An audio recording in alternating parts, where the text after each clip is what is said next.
What's up, members of the Barrio? It's Jod, and traveling the world can be very expensive. But what if I told you there was a way to travel the world for free? We're talking flights, hotels, even free food and drinks at airport lounges, and that way is using credit card reward points and welcome offers. This is the kind of thing that any avid traveler needs to be on top of, and today, to help you out, I'm going to be sharing the 7 best travel credit cards for 2020.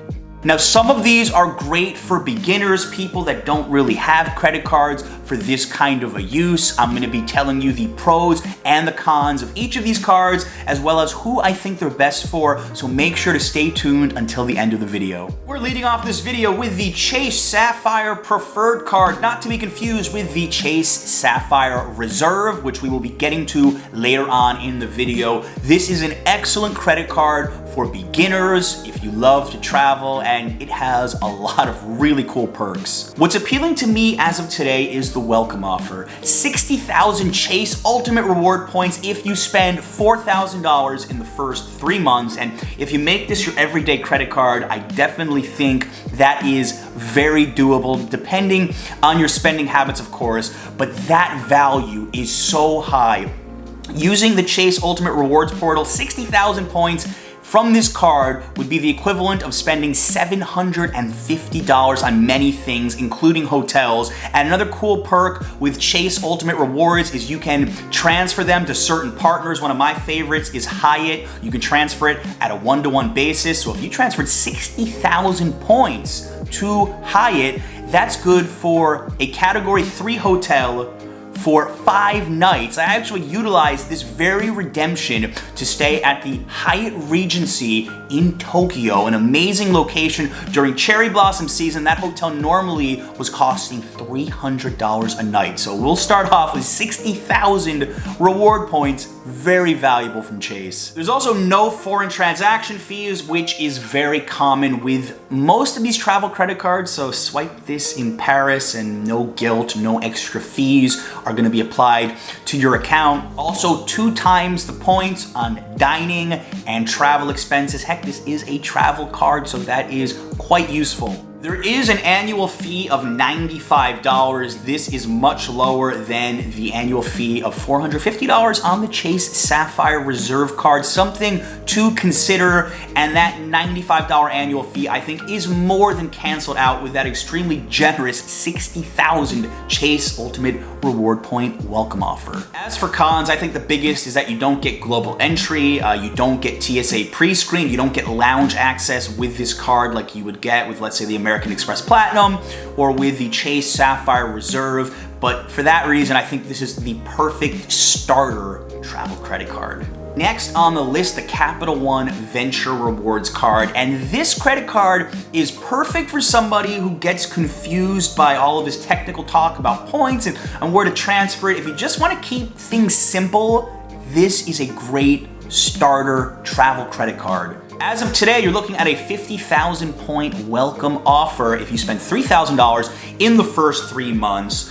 Also, there's no foreign transaction fees, no annual fee the first year. It'll be $95 every year after that. So it is nice not to have to pay an annual fee your first year. Now remember I said that this card was simple. You could just take the 50,000 point welcome offer and you could use it to cancel out any travel related purchases in the last 90 days at a 1-to-1 ratio. So that's essentially $500 on whatever travel expenses you want in a 3-month period. It doesn't really get much more simple than that. They also have a really neat partner program with Hotels.com where you get 10 times the points if you book a hotel through their portal, and you can get an extra 10% if you join the Hotels.com loyalty program. So just by utilizing that, it is a very unique way to get even more points on regular spending that you'd make on hotels. You have 12 different partners you can transfer to: JetBlue, Lufthansa, all the major alliances, OneWorld, SkyTeam, the Star Alliance. This credit card is the ultimate card for someone who's a free agent and just wants to spread their points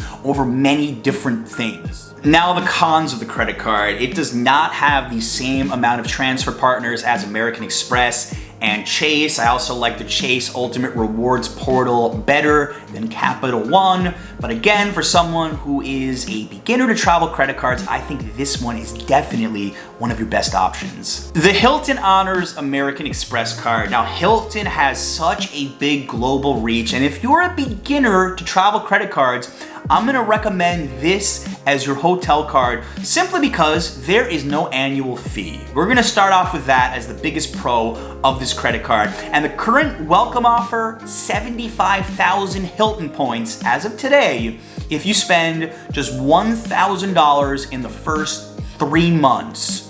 That's a lot of Hilton points, especially if you're going to some of the lower tiers, the category 1s and category 2s. That could be 10 to 12 nights at some really nice hotels, let's say in Southeast Asia. So I think 75,000 Hilton points as a welcome offer for a credit card with no annual fee, that immediately stands out to me. No foreign transaction fee, and you do get Hilton Silver status through this card, which isn't too much. You know, we keep mentioning late checkout for you guys, but keep this in mind. Hyatt and Marriott both require you to have an annual fee credit card to get any sort of status with them. Now, if you spend $20,000 in your first year, you will be upgraded to Hilton Gold. Something to shoot for if you are a big fan of the Hilton brand. Another cool perk is 5 times Hilton reward points when you spend at US grocery stores, restaurants, gas stations, 7 times the points for any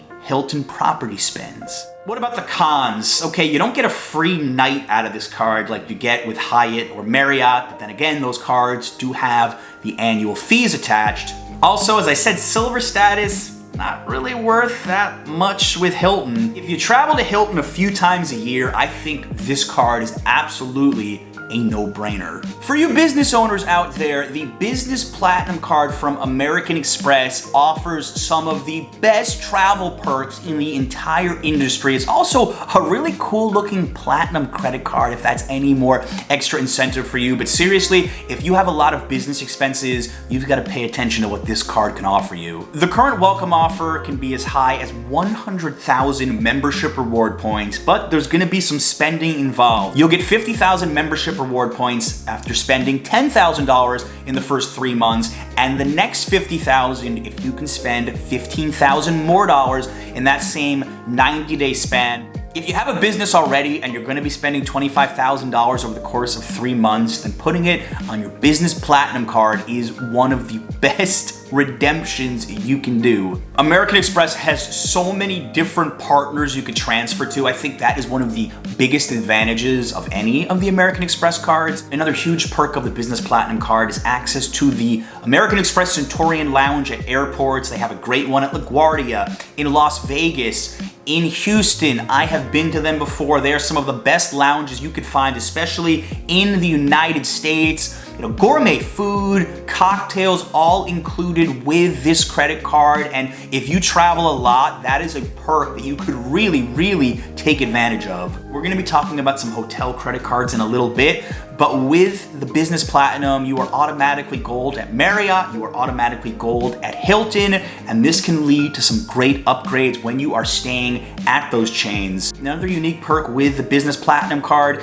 is you can pick one airline per year, and you can deduct 35% of your points from any point charges used on that airline. And I'll give you an example. If you spend 50,000 points on United, and United is your carrier of choice, you will be refunded 17,500 points into your account, essentially making any reward purchase with Business Platinum and those points very valuable if you have one airline in mind. Also, if you're making big time purchases for your business, you can get 1.5 points to the dollar for any purchase of $5,000 or more. You can get up to 1 million bonus points through this. Again, if you run a business and you love to travel, either traveling for the business or just traveling on your own leisure time, the American Express Business Platinum card, such a winner. The Business Platinum card also offers you global entry, offers you lounge access through Priority Pass. So these are some of the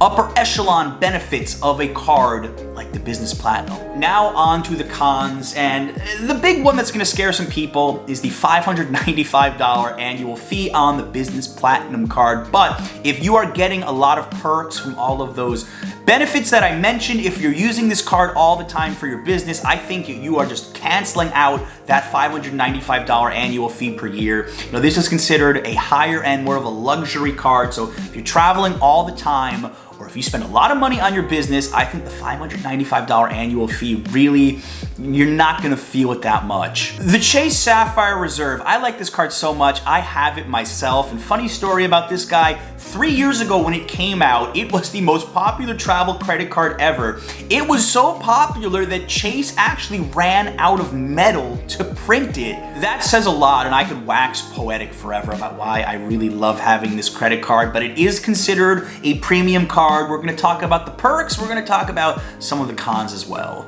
The current welcome offer here, 50,000 Chase Ultimate Reward points if you spend $4,000 in the first 3 months. Now these points are valued even higher than the preferred card. It's a 1.5 to 1 value. So on the Chase Ultimate Rewards portal, 50,000 bonus points is equal to $750 worth of value. What I love about the Chase card is you could use that value on the Ultimate Rewards system and book boutique hotels outside of the major chains. You know, book a boutique in Paris, book a boutique hotel in New York, $750. Let me repeat, that is an extraordinary value on this credit card for the welcome offer. Some more really cool perks. Priority Pass, which I use all the time when I travel because of this credit card, and you can also bring up to 2 guests in just about any lounge in the Priority Pass system. Now, American Express does offer this with their Business Platinum card, as we just discussed, but one thing that Amex does not offer you that Chase Sapphire Reserve does with the Priority Pass is there are some restaurants that partner up with Chase Sapphire Reserve where you can get up to $28 off of your bill for 2 people at different restaurants at different airports. So I've actually utilized this before.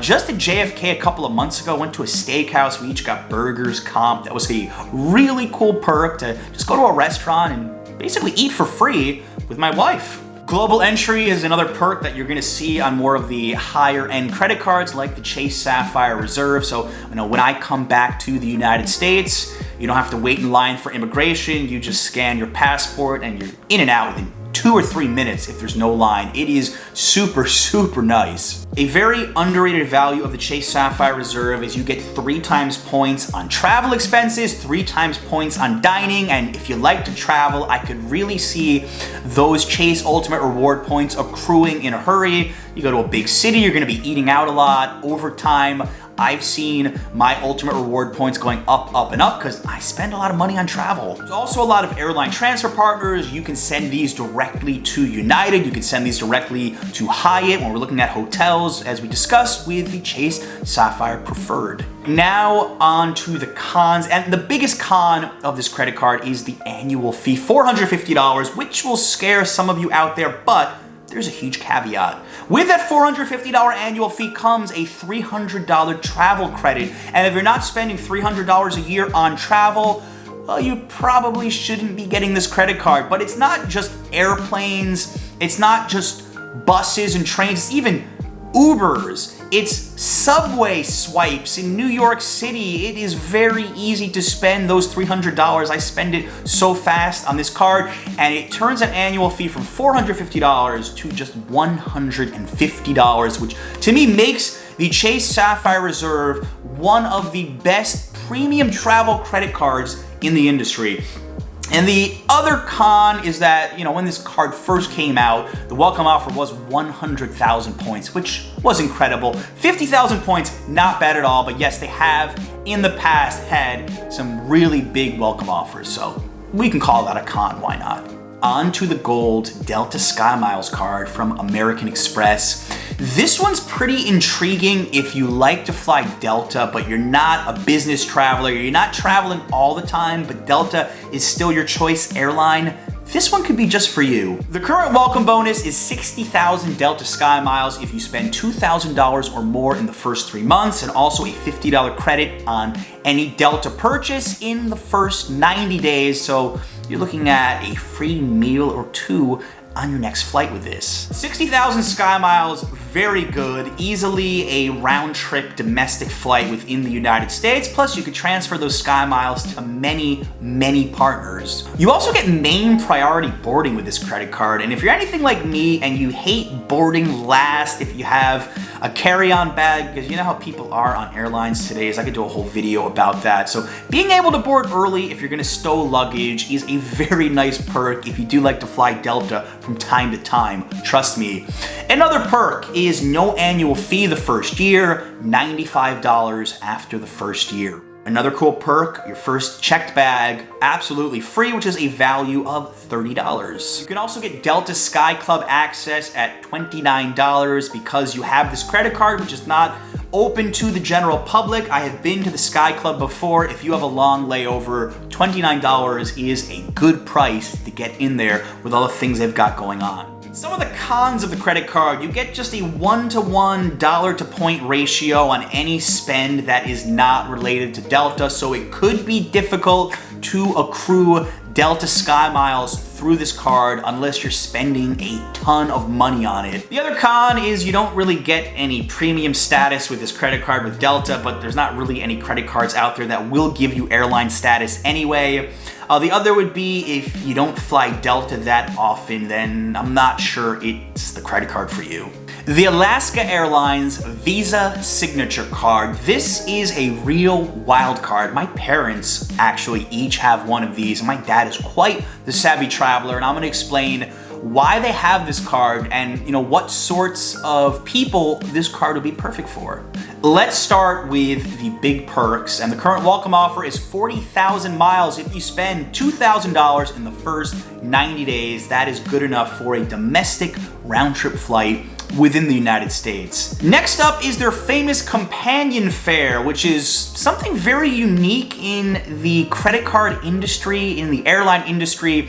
And how the companion fare works is after 1 year of having this credit card, you get access to the Alaska Airlines companion fare, which essentially with fees is $135. So let's say that you're flying to New York from San Diego, which is what my parents like to do. If that flight is $300, you can add a companion fare and they just have to pay the fees, which is $135. So you're getting that second flight at a discount of about $150. And if you get a good deal on the flight, the discount can be even more, $135 no matter where you're flying, anywhere in the Alaska system. And that more than helps you cover the $75 annual fee. You also get a free checked bag for yourself and up to 6 different people traveling on your itinerary. 3 miles for every dollar spent on Alaska, not too shabby, especially if you fly Alaska a lot anyway. Now for the cons, only a $1 to mile ratio on your everyday purchases unless you are spending it directly with Alaska. This could be a difficult credit card to really accrue a lot of miles with. The other con is the $75 annual fee, which I think gets canceled out pretty nicely with the companion fare, but what if you don't have any companions to bring? Then what? Well, make more friends or don't get the Alaska credit card. You want to explore travel, airline, hotel credit cards, check out the links down below in the description. I think this is an amazing way to travel the world absolutely for free, and it's something I utilize all the time. Also, a shout out to Bruce, watching from Washington, one of my Patreons. Thank you guys so much for your support. If you want to check out our Patreon, link down below as well. Guys, hope you learned something from this video. Thank you so much for watching. As always, until next time.